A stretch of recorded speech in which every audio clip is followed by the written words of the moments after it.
어린 시절의 돌봄이 좋은 성품을 만드는 데는 아주 치명적이라는 사실 여러분 아세요? 애착 이론의 창시자 존 볼비, 그리고 대상관계 이론가 도널드 위니캇. 세계대전 중에 전쟁으로 부모를 잃고 사설 기간, 이런 시설 기간에 맡겨진 어린이들을 관찰 연구했다고 해요. 연구 결과 유아들이 가장 크게 받는 정신적 충격을 받는 것은 바로 분리불안이라는 결론을 내리게 됩니다. 건강한 자아로 응집되기 위해서는 반드시 가까이서 자신을 돌보는 대상이 곁에 있어야 하는 것이죠. 그런데 이 항상성이 깨져서 불안에 압도당하지 않도록 유아의 필요에 즉시 민감하게 응답해주는 그런 돌봄이 유아들에게는 아주 중요하다고 합니다. 애착이론은 존 볼비가 엄마와 아이 사이에 오가는 친밀성의 정도에 따라서 아이가 성인이 된 후에 어떤 행동을 보이는지를 발견한 분야로 약 3개월에서 24개월까지의 유아들을 관찰하고 연구하여서 창시한 이론이지요. 애착이론의 아주 중요한 주제로 행복은 애착과 사랑을 통한 친밀감을 형성하는 것이라고 말했어요. 애착이론의 유형별 가지고 있는 생각과 상태 한번 자세히 들여다볼까요? 이 애착이론의 유형별 가지고 있는 생각들이 있죠. 첫째, 안전 애착형이에요. 양육자하고 건강한 애착이 되어 있는 상태를 말하는 거죠. 인생은 즐겁고 좋은 것으로 가득하다. 믿을 만한 대상이 내게는 있어. 이런 생각을 갖게 된다는 거예요. 불안 회피형은요. 혼자서 살 궁리하자. 누구도 믿지 말자. 감정을 숨겨. 이게 불안 회피형의 아이들이 갖고 있는 생각들이에요. 불안 저항형. 한두 번 쏘가보나 생떼가 제일이다. 생떼를 부리면서 저항하는 아이들로 크는 아이. 불안 혼란형이 있죠. 두렵고 무서운 게 삶이야. 어떻게 해야 할지 잘 모르겠어. 이게 불안 혼란형의 애착을 갖고 있는 아이들의 생각인 거예요. 가장 건강하고 행복한 인생을 살 수 있는 아이들은 바로 이 안정 애착형을 갖고 있는 아이들이죠. 언제나 돌봄이 있고 언제나 내가 요구할 때는 나와 함께 해주는 어른들이 있어 라고 하는 이런 안정 애착형을 갖고 있는 아이들이 인생을 행복하게 살게 되는 거죠. 이렇게 말이죠. 우리가 이 건강한 자아로 성장하게 되기 위해서는 반드시 가까이에서 자신을 돌보는 대상이 곁에 있어야 하는 이 항상성, 이게 항상 있어야 되는데요. 그렇게 되기 위해서는 이제 어쩌면 우리 인생들은 이미 다 커서 어른이 되어서 우리를 돌봐주는 어른에 대해서 생각할 볼 필요는 없지만 이제 우리가 어떤 어른이 되어야 할까를 생각해 보는 그런 시간들이 되었으면 좋겠습니다. 오늘 우리 주변의 아이들을 안전한 애착을 형성할 수 있도록.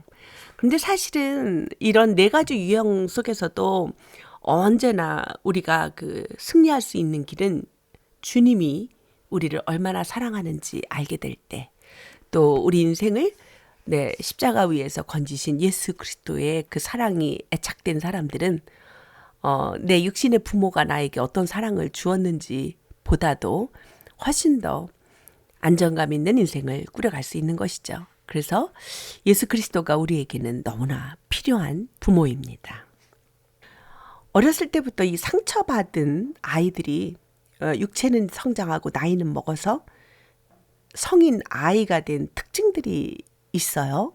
그래서 어린 시절에 양육자의 돌봄을 제대로 받지 못하고 마음에 상처를 받은 사람들이 성인 아이로 자라게 되는 것이거든요. 그래서 존 브래드쇼가 이 상처받은 성인 아이들에게는 이런 특징이 있다고 말하기도 했어요. 우리가 한번 이 상처받은 성인 아이의 11가지 특징을 살펴보면 우리 주변에 내가 도와줘야 될 대상, 그리고 혹시 나에게는 이런 현상이 없는지 한번 살펴보는 그런 시간을 갖게 될 것 같아요. 첫째는 상호 의존증이죠. 정체성 상실의 병이라고 하는 것입니다. 그러니까 자기의 아이덴티티를 잃어버린 병이에요.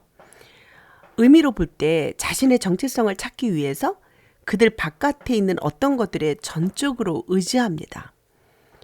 자아 존중감을 키워나가는 능력을 잃어버리고 바깥 세상으로 눈을 돌려 거기에만 모든 관심을 가지게 되는 현상이죠. 그러니까 내가 얼마나 소중한지 아는 그런 정체성을 자기 안에서 찾지 못하고 아주 비싼 백을 들지 않으면 사람들이 자기를 무시할 것 같아서 정말 그 월급에 맞지 않는 그 유명 메이커의 가방들을 사는 여인을 제가 본 적 있어요. 그래서 제가 왜 이렇게 힘겹게 이런 것들을 그렇게 많이 사냐고 물어봤더니 그래도 이 정도는 들어줘야 사람들이 자기를 무시하지 않는다고 말했던 거예요. 정말 의아하게 그분을 봤던 기억이 나는데요. 바로 이 정체성 상실의 병 안에서 자신의 정체성을 스스로에게 찾지 못하고 외부에 있는 어떤 조건이나 어떤 물건들에게서 의존하면서 자기 정체성을 찾으려고 애쓰는 모습이지요. 그 원인은요. 어린 시절에 마땅히 받아야 할 욕구들이 채워지지 않을 경우에 생긴다고 해요. 그러니까 어린 시절에 엄마 나 밥 줘 하고 울면 엄마가 아유 너 배고프구나 하면서 밥을 주고 또 징얼징얼 투정하면 아이고 너 졸리구나 하면서 재워주고 이런 어떤 그 신체적인 욕구 충족들이 이렇게 심리적으로 채워져야지만 건강한 자아 정체성을 갖게 된다는 사실 어른들이 잊어버리면 안 될 것 같습니다. 두 번째는 공격적인 행동인데요. 증상은요, 이 학대의 고통에서 살아남기 위해서 자신의 정체성을 잃어버리고 자신을 가해자와 동시하는 것입니다. 그러니까 공격적인 행동을 받아본 사람이요. 나 절대로 그러지 말아야지 하는데 눈 떠 보니까 어느새 자기도 그런 사람이 되어버린 거예요. 그러니까 매맞으면서 성장했던 엄마 아빠가 어른이 되어서 본인들이 엄마 아빠가 되었을 때 절대로 이렇게 해서는 안 돼 했던 일들을 우리가 때리면서 양육하고 있는 모습을 볼 때가 있지 않아요? 그 원인은요. 어린 시절의 폭력과 학대, 그러니까 신체적, 성적, 정서적 학대, 해결되지 않은 슬픔 이런 것들로 인해서 생긴다는 거죠.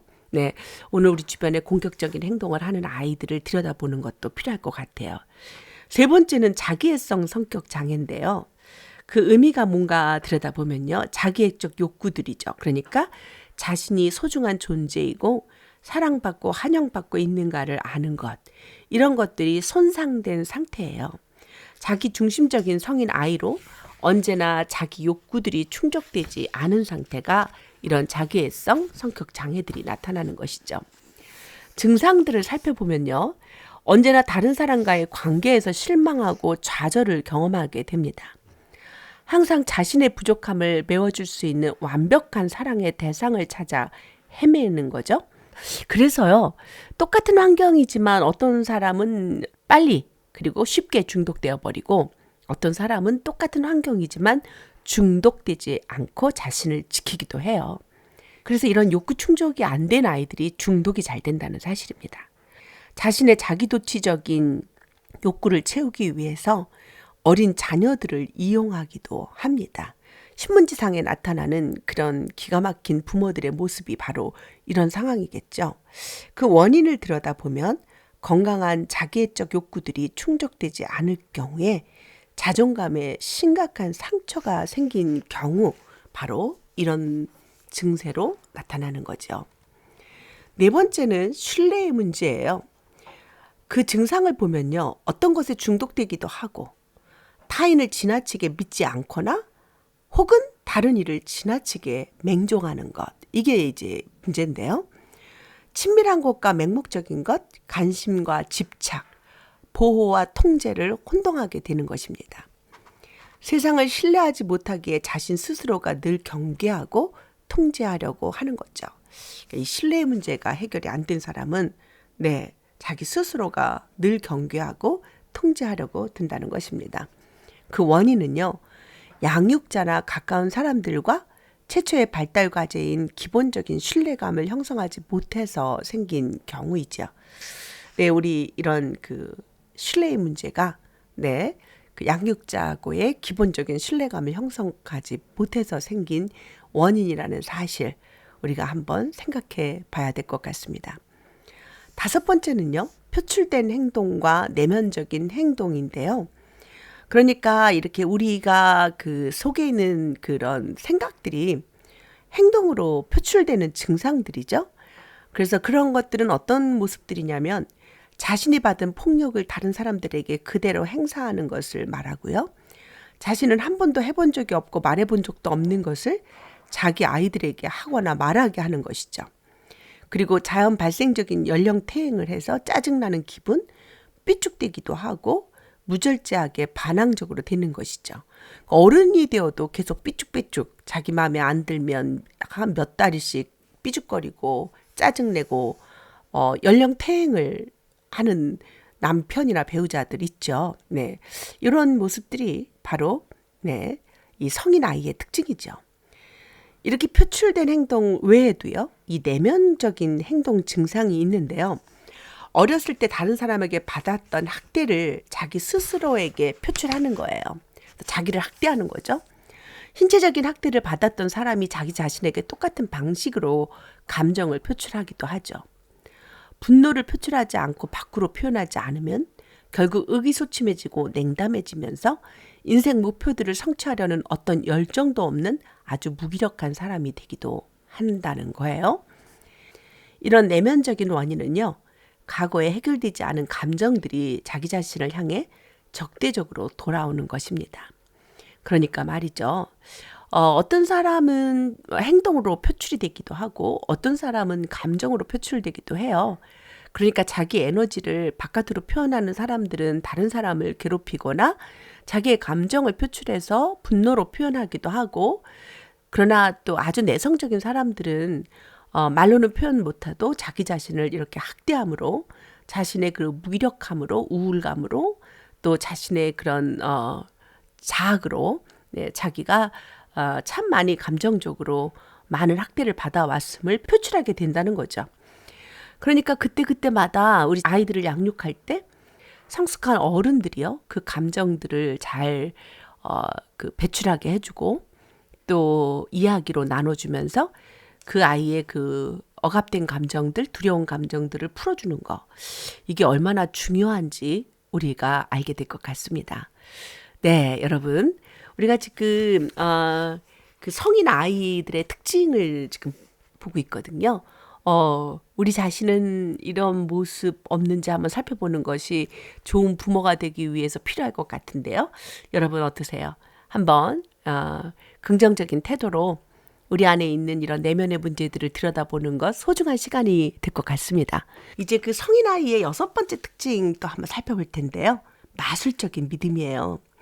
자신의 상황을 바꾸기 위해서 스스로 무언가를 하기보다는 어떤 사건이나 사람이 자신의 현실을 바꿔줄 것이라고 아이처럼 믿는 거죠. 그러니까 마치 백마 타고 왕자가 나타나서 나를 구출해 줄 거야 라고 믿는 믿음처럼 네, 이렇게 마술적인 믿음으로 자기 인생을 허비하는 사람들 많아요. 예를 들어 볼까요? 내가 돈이 많아지면 행복해질 수 있을 거야. 내가 성형수술을 해서 예뻐지면 남자들이 줄을 설 거야. 인류대학 학위가 날 지적인 사람으로 만들어줄 거야. 계속 기다리면 좋은 결과가 올 거야. 이러면서요. 예, 자신은 노력하지 않고 가만히 인내하며 기다린다고 하는 분들도 있어요. 근데 그거 사실은 인내가 아니죠. 네. 이런 원인들은요, 발달 단계에서 아이에게 꼭 필요한 의존적인 욕구들이 채워지지 않을 때 생겨난다고 해요. 특히 그 엮이는 가정에서 자란 양육자에 의해서 성장한 자녀에게 보이는 현상들이라고 해요. 엮이는 가정 아시죠? 예, 엄마와 아빠의 기능들이 살아있어서 순기능으로 엄마 아빠의 위치가 딱 정해지면 자녀들은 자연스럽게 자기 위치들이 정해지는데요. 예, 엄마 옆에 아빠가 못 있거나 아빠 옆에 엄마가 못 있거나 무엇인가 그런 그 아빠 옆에 딸이 있고 엄마 옆에 다른 사람이 있고 이런 엮이는 가정에서 자란 아이들에게 이런 현상들이 보인다고 하네요. 그리고 일곱 번째는 친밀감 장애예요. 증상은요, 혼자 버려지는 것에 대한 두려움, 다른 사람에게 휩쓸리는 것에 대한 두려움, 또 다른 사람이 자신을 거절할까봐 두려워서 거절하지 못하고 자신의 욕구를 인식하지 못하는 병입니다. 외부 세계로부터 스스로를 영원히 고립시키고요. 진정한 자기에 대한 의식이 없기 때문에 관계 속에서 친밀감을 경험하지 못하는 증상을 이 친밀감 장애라고 하죠. 그 원인을 들여다보면 부모가 아이들의 감정이나 욕구나 바람이 무엇인지 알아주지 않았을 때 이런 증상들이 나온다는 거예요. 부모가 아이의 성별에 대해서 실망하거나 창피를 주거나 발달상 필요한 아이의 의존적인 욕구들을 무시한 경우에 해당된다는 거죠. 제가 이 성품 치유, 성품 이노베이션 세미나를 할 때 기억나는 한 분인데요. 그분은 육사를 나오고 굉장히 신체 건강하시고 리더십 강한 분이었어요. 바깥에서는 충만한 리더십으로 사람들을 이끌고 기쁘게 하고 통솔력이 컸는데 집에서는요, 그 배우자하고 전혀 친밀감을 갖지 못하는 것을 이 본인의 문제로 어떻게 해야 할지를 모른다 그랬어요. 이분이 이 대목을 공부하면서 자신의 원인을 찾았는데요. 이 친밀감 장애라고 자기 자신을 진단했어요. 자기는 어렸을 때 초등학교 때 공부를 잘해가지고요. 늘 그 반에서 아이들이 그 반장, 부반장, 뭐 회장, 부회장 이 4명 중에 꼭 들어갔다는 거예요. 그러면 반드시 임원단 엄마 아빠가 모이는데 엄마 아빠는 날마다 이 장사를 하느라고 먹고 사는 문제 때문에 시장 바닥에서 너무 애쓰는 거죠. 이런 엄마 아빠가 창피했다 그래요. 그래서 엄마 아빠는 늘 바쁘셔서 못 온다고 하고 네 엄마 아빠 뭐 하시니? 그러면 사업하세요. 뭐 이렇게. 그러니까 자기 집에를 아무도 친구들을 부르지 못하는 거예요. 왜냐하면 자기는 아주 부잣집 사업하는 부유한 사업가의 자녀인 것으로 자기를 부풀려 놨기 때문에 아무리 친한 친구도 집으로 데리고 오지 못했다는 거예요. 그렇게 어린 시절을 보냈어요. 그는 커서 육군사관학교를 나왔고 아주 그 통솔력 있는 그런 그 멋진 사람이 됐지만 그런 그 친밀감, 어떤 그 배우자와의 관계나 자녀하고의 관계나 뭔가 1대1로 친밀함을 느끼는 관계 속으로 들어가면 너무나 어색하고 어떻게 친밀한 관계를 맺어야 될지 잘 모르는 그런 사람이 되어버린 거죠. 물론 성품 치유 시간에 해소가 되었지만 말입니다. 이 8번째는 무질서한 행동을 하는 사람들이죠. 증상은요, 훈련이 안 된 무질서한 내면 아이는 반항적이고 빈둥거리거나 늦장 버리고 자기 욕구가 빨리 충족되지 않으면 참지 못하고 고집을 피우는 그런 현상을 보이는 거죠. 또한 생각 없이 충동적으로 행동하는 경향이 강하죠. 반면에 지나치게 규율적인 아이는 융통성이 없거나 강박관념에 사로잡혀 있고 지나치게 억제되어 있거나 순종적인 모습을 보이는 것입니다. 이런 증상의 원인은요, 부모가 제대로 된 모델이 되어주지 못했을 때 또는 부모의 규율이 지나치게 엄격할 때 생긴다는 것입니다.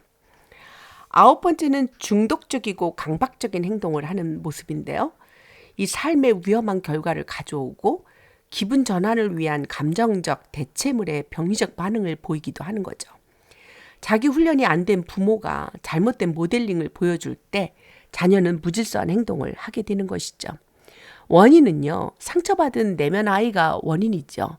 만족할 줄 모르게 되는 뿌리가 되는 것입니다. 그리고 이 중독적이고 강박적인 행동을 하는 종류에는 여러 가지가 있는데요. 섭식 중독, 활동 중독, 감정 중독, 인지 중독, 알코올 중독, 마약, 물건 중독, 일 중독, 도박, 섹스 중독 이런 다양하죠. 슬픔 중독, 기쁨 중독도 이에 해당된다고 합니다. 10번째는 사고의 왜곡인데요. 증상으로 보면 생각과 감정을 어떻게 구분하는지 알지 못해서요. 일반화와 상세화의 사고 과정에 왜곡이 나타나는 경우죠. 감정에 대해서 생각할 줄 알고 생각에 대해서 느끼는 법, 즉 생각과 감정을 구분하는 방법을 배우기 위해서는요. 양육자하고의 건강한 모델일이 필요한 거죠. 그러다 보니까 이 일반화가 잘 안 돼요. 그래서 어린 시절 필요한 욕구들이 제대로 충족되지 못했을 때 어른이 된 후에도 이 어린아이와 같이 자기중심적인 생각들을 표현하는 현상을 이렇게 말하는 거예요. 그래서 이 사고의 왜곡을 가져온 원인을 보면 성장 발달에서 필요한 의존 욕구들이 제대로 충족되지 못했을 때 생겨난다고 하는 거예요.